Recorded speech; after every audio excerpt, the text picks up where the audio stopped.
Welcome to the podcast for G's only. For G's only. And it's for all women who's at the C-suite level. CEO. And we coming your way to share our stories in leadership. So we walking the walk, talking the talk, being the boss lady.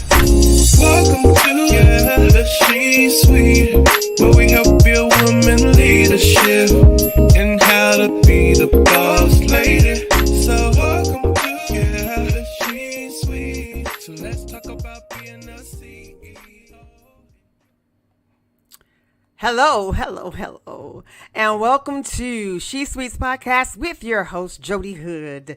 This is a place where She Suite executives share and compare unfiltered realities that our counterparts, the men in the suite, will never ever face. We laugh, we cry, we thrive, and we survive. Now, what are we going to talk about today, Dr. Jodi?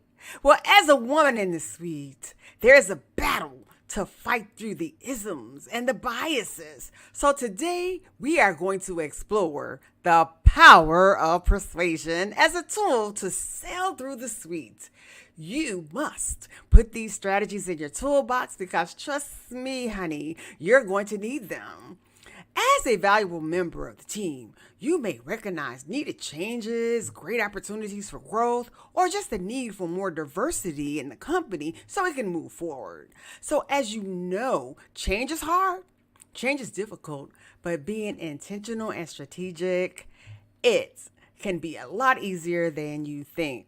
Now, one of my favorite TED Talks is by Simon Sinek, and he says that most organizations focus on the what, products or services, and how, processes, but they lack a clear motivating why. So what does he say? You should start with the why. Starting with the why is the motivator to get the job done. And when I think of starting with the why, my mind goes back to an article that I read during my fellowship at Northwestern University. It was an article by Robert Cialdini, and he details the power of persuasion. Now, I know what you're thinking because I thought the same thing. Oh, that's manipulation, and people will know. But trust me, baby, marketers use many of these strategies every day without us even knowing why we are doing the things that we do. So let's explore this, the power of persuasion. What do we have here? I am trying to find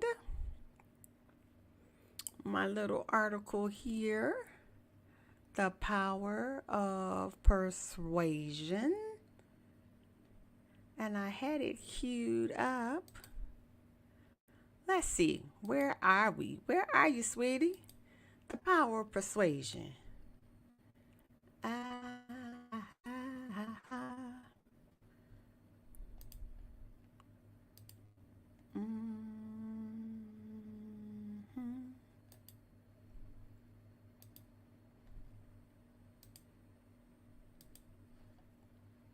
Here we are. Principles of Persuasion. Now, what's the best way to succeed in persuading people to buy what you're selling or to sell them on the idea? Though there may be sometimes it may just happen by a single magic bullet. It may be a combination of strategies that have been found to be effective. Now, remember I was telling you about Robert Cialdini? He's a social psychologist, and he offers 6 principles, 6 principles of persuasion that are powerful and effective, no matter what the cultural context is. Now, you can use them to persuade people, but you need to also recognize their use by others when determining how you are being led towards a purchase, perhaps even one you should kind of resist. Now, get your paper, get your pens, get your notes on your device, because I'm going to give you those 6 principles. But in the meantime, you can just write down the name of the article, Principles of Persuasion by Robert Cialdini. So here are the 6 principles: reciprocity, scarcity, authority, commitment and consistency, consensus, and liking. Now, I'm going to briefly describe or detail each one of these principles, but you will have to do a little more of the research yourself and to see how you can apply them to whatever your situation is. This is basically just a brief introduction, but it's going to be worth it for you to go back and delve into this article and to, as I said, actually apply them to whatever it is you're doing in the suite. So the first one is the principle of reciprocity. The principle of reciprocity. Reciprocity. What's going on today? So what does that mean? It means I scratch your back, you scratch mine. Reciprocity means that when you give something to somebody, they're going to feel obligated to give something back to you in return, even if it's only saying a thank you. So if you are in customer service, let's just take that example, and you go out of your way to meet the customer's needs, you are appealing to the principle of reciprocity by increasing the likelihood of making a purchase from you because you were especially helpful.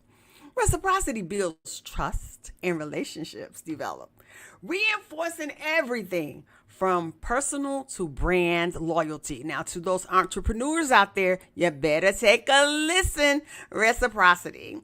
By taking the lead in giving, you build in a moment of or a sense of obligation, motivating the receiver to follow social norms and customs by giving back. And you see this a lot, like, oh, hey, you get a free gift for that, or you get a free coupon if you buy my product. People love reciprocity.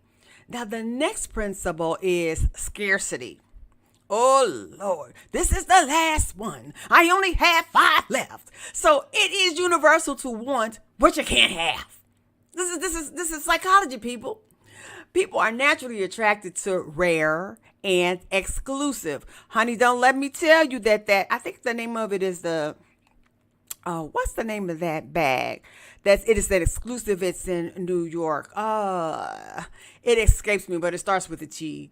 I didn't know what the bag was. My son bought me one, and when I looked it up and I realized that it is an exclusive, honey, that bag just took on a new value and a new attitude.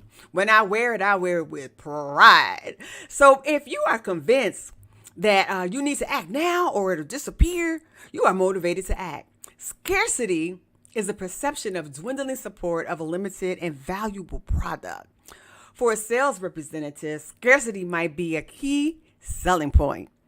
That particular car, theater tickets, or a pair of shoes that you are considering may be sold to someone else if you delay in making a decision. Baby, scarcity works. By reminding customers not only of what they stand to gain, but also what they stand to lose, the sales rep increases the chances of swaying the customer from contemplation to action, which will seal the deal. Now, as I'm giving these principles, I need you to get a visual or to start thinking about how this can help you explain the why when you are presenting something in the suite, ladies. Now, the next principle is the principle of authority. Notice how people say, according to researchers, and that makes whatever you say after these 3 words sound more true than if you begin with, I think that, or I kind of believe. Now, this is because you are drawing on authority to build trust, which is central to any decision or any change that you're trying to bring about. What does the customer turn to in case of a purchase? A salesperson may be part of the process, but an endorsement by an authority, honey, holds credibility that no one with a vested interest can ever attain. Knowledge of a product, field, trends in the field, and even research can make that why more effective by appealing to the principle of what? Authority. It may seem like a little extra work to educate your team or consumers, but you need to reveal your expertise to gain credibility. And now we can borrow a measure of credibility by relating what experts have indicated about a product, service, market, or trend, and our awareness of competing viewpoints. It allows us insight that is valuable to the consumer. Reading the manual of a product is not sufficient to gain expertise. Honey, you have to do the homework. The principle of authority involves referencing experts, and expertise. It's very powerful, especially if the authority is well respected. Nothing moves a person quicker if you say the researcher is from Harvard or Stanford. I've found that to be very effective. Now, the next principle is of commitment and consistency. Now, what does that mean? It means when you commit to something, you feel obligated to follow through on it. People use this all the time. They, the police, they're not called the union, but it's the fundraising piece. I get calls from them. And if they can get you to say, well, yeah, well, what can you give? 100? Oh, no. 50? No. I can give to. Once you commit, you feel obligated. It's just human nature. Now, for instance, here's another example. If you announce on social media, so a lot of people like to do everything they're doing and they put it on social media. So you're going to put, oh, guess what? Come in. I got an announcement for you. I am going to start doing yoga every day for a month. Well, guess what? Once you put it out there, you feel greater pressure to actually do so than if you resolve to do it without telling anyone. So that is because written words and your words, they hold special power. Yeah, they hold special power over us when it feels as though their mere existence makes what we're doing official. Now, if we're on the fence, seeing it now in writing motivates us to act on it and thereby honor our word, because our integrity is everything, and you just go through with it. Now, in sales, or if you're selling the why, this could involve getting your team to sign up for the activity. And if you are in sales, it's signing up for the credit card or rewards program. That's how they get you in, when you're in those stores. Now, here's another principle. It's called the principle of consensus.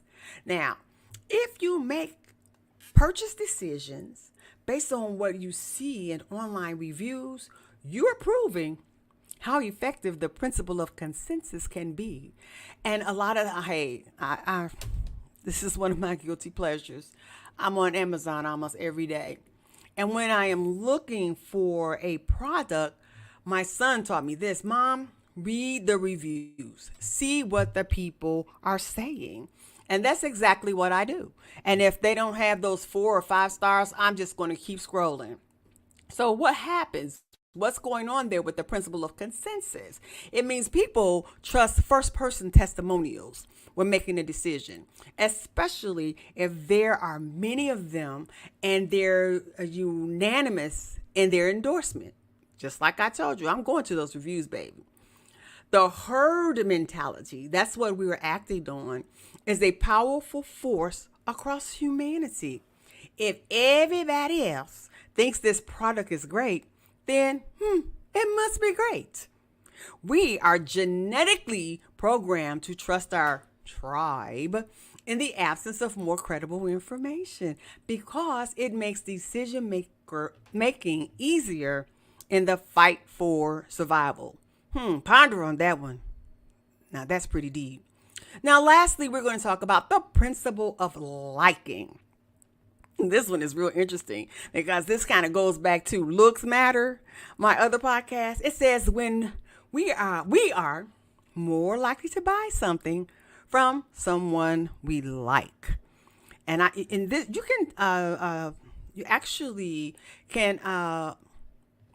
you can agree to this. If somebody's selling you something and you're like, you know what, I like so-and-so. And it can be something you don't even like, but they're so nice. They're so sweet. Well, you know what? Again, we're more likely to buy something from someone we like or someone who likes us or who is attractive. and who we can identify with because we see enough points of similarity between ourselves. Now, honey, let me tell you something. Try this out. Just say you're going to make a purchase. Let's say you're just going to make a car. I'm going to tell you something. You're going to buy a car. That's not the day to go in your stretchies and your sweatshirt. Try it. Go to several places. Now, dress down. And then, ladies, go dressed up. You know, we're talking about looks matter, a little makeup, you know, a little nice little dress or a nice little shirt. See the reaction of the male salesperson when you walk in the door. You know why? Because these perceptions offer a sense of safe belonging. Here, check this out. If a salesperson say they're going to cut you a deal because they like you, your response is to do what? Reciprocate. You're going to reciprocate that acceptance by going through with the deal.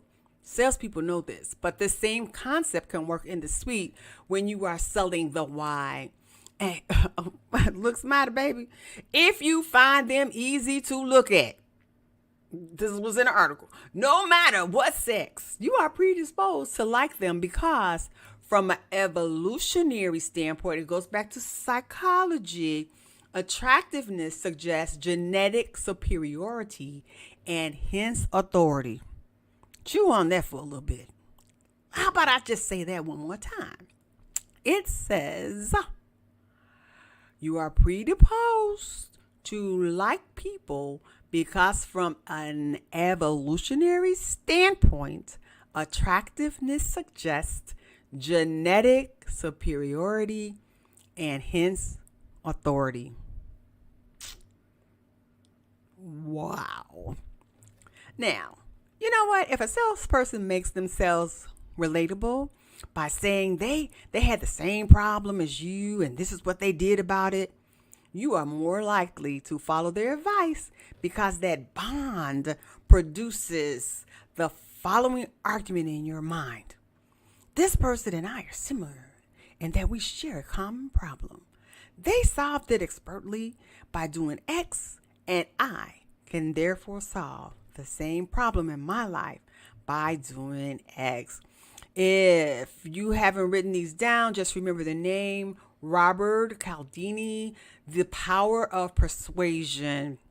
I tell you, I'm urging you to read this article, ladies. And if you practice these principles, you will definitely experience much success. It's all about making it in the suite. You know, we are in rarefied air, and it's a different game up there. So you need all the tools in your toolbox that you can use. So this brings my podcast to an end. So you know what I'm going to say, babies? Do me a favor. Like me on Facebook, Jodi Hood. Connect with me on LinkedIn, Dr. Jodi Easterling Hood. Or subscribe to my YouTube channel. That's Jodi Hood. Until next week, what are we going to do? We're going to keep walking the walk and talking the talk. C-suites, baby. You better get ready because the C-suites are coming at ya. Welcome to the podcast for G's only. For G's only. And it's for all women who's at the C-suite level. CEO. And we coming your way to share our stories in leadership. So we walk in the world, talking the talk, being the boss lady.